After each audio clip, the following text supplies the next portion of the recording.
Muscle mass increase பண்ற பயணத்துல இன்னைக்கு நாள் 13.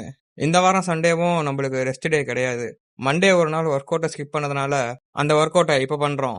சரி, கதைக்குள்ள போவோம். காலையில பொறுமையாவே தூங்கி இருந்து ஜிம்முக்கு வந்ததும் ட்ரெட்மில் ஒரு 30 நிமிஷம் பண்ணிட்டு அப்படியே எலிப்டிக்கல் ஒரு 5 நிமிஷம் பண்ணி முடிச்சுட்டு இன்னைக்கு பண்ண வேண்டிய work out biceps and triceps. பைசப்ஸ்ல ஃபர்ஸ்ட் வேரியேஷனா ஸ்டாண்டிங் பார்பிள் கர்ல்ஸ் 4 செட் பண்ணிட்டு, அடுத்த வேரியேஷன் ட்ரைசெப்ஸ்ல ஸ்கல் கிரஷர் ஒரு 4 செட் பண்ணிட்டு, அடுத்து இருக்க எல்லா வேரியேஷனையும் ஆல்டர்னேட்டிவ் வேரியேஷனா பண்ணி முடிச்சுட்டு, ஃபைனலா ரிவர்ஸ் கர்ல்ஸ் 3 செட் பண்ணி முடிச்சுட்டு இன்னைக்கான ஒர்க் அவுட்டை கம்ப்ளீட் பண்ணதும் நம்ம ஜிம்ல இருந்து பிபிக்யூ நேஷன் கூட்டு போறதுனால நம்ம ஜிம்லயே ஒரு குளியல போட்டு ஸ்ட்ரெயிட்டா அங்க பிபிக்யூ நேஷன் போனதும் ஒர்க் அவுட் முடிச்சுட்டு அப்படியே வந்ததுனால ஃபர்ஸ்ட் நம்மளுக்கு தேவையான புரோட்டீன் சாப்பிடலான்ட்டு ஃபுல்லா லோட் பண்ணதுக்கு அப்புறம் சரி இன்னைக்கான சீட் மீல சாப்பிடலான்ட்டு ஃபர்ஸ்ட் ரவுண்ட்ல இதெல்லாம் சாப்பிட்டு முடிச்சதுக்கு அப்புறம் பிரியாணி நல்லா இருந்ததுனால பிரியாணி நூடுல்ஸும் செகண்ட் ரவுண்ட் சாப்பிட்டு முடிச்சுட்டு ஃபைனல் டச்சா குலோப் ஜாமுனும் ஐஸ்கிரீமும் சாப்பிட்டு முடிச்சுட்டு அங்க இருந்து ஜூட் விட்டாச்சு.